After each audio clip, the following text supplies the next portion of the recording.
साल पहले साल 2010 में यूपीए सरकार ने देश के हर बच्चे को शिक्षा का अधिकार का सपना दिखाया था।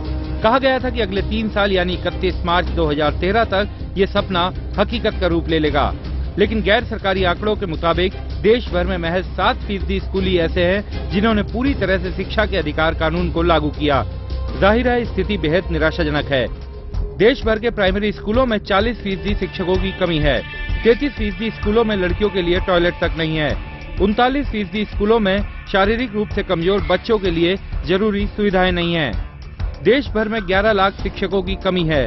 वहीं 8 लाख से ज्यादा शिक्षकों को ट्रेनिंग की जरूरत है।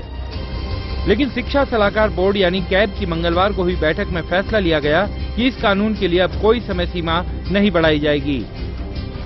Some action has to be taken, and I think the states have initiated such action, and I'm sure there's a procedure to go about it. There will be a team which will go look at go and inspect the school, file a report, and then a notice would be issued to the school. Cab की बैठक में राज्यों के शिक्षा मंत्री भी मौजूद थे। उनकी मांग थी कि इस कानून के लिए समय सीमा कुछ और बढ़ाई जाए। उनके मुताबिक अभी सरकारी स्कूलों में ही शिक्षा के अधिकार कानून का पालन नहीं हो पाया है, तो निजी स्कूलों के खिलाफ कैसे कार्रवाई कर सकेंगे। शिक्षा का अधिकार अधिनियम बनाने की जो जल्दबाजी थी, उतनी स्पिरिट उसको पूरा करने में केंद्र की सरकार की नहीं थी। जाहिर है कानून को लागू करने की जिम्मेदारी राज्य सरकारों पर है, लेकिन बड़ा सवाल ये, क्या राज्य सरकारें खुद पर ही कार्रवाई करेंगी? क्योंकि ज्यादातर सरकारी स्कूलों में ही ये कानून लागू नहीं हो पाया है।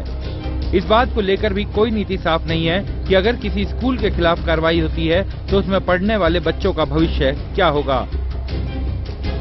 हर बच्चे को शिक्षा का सपना दिखाकर जोर शोर से शिक्षा के अधिकार कानून की घोषणा की गई थी। 3 साल होने के बावजूद ये योजना बुरी तरह फेल हुई। बावजूद इसके अब इसे राज्य सरकारों के रहमो करम पर छोड़ दिया गया है। जाहिर है अब इस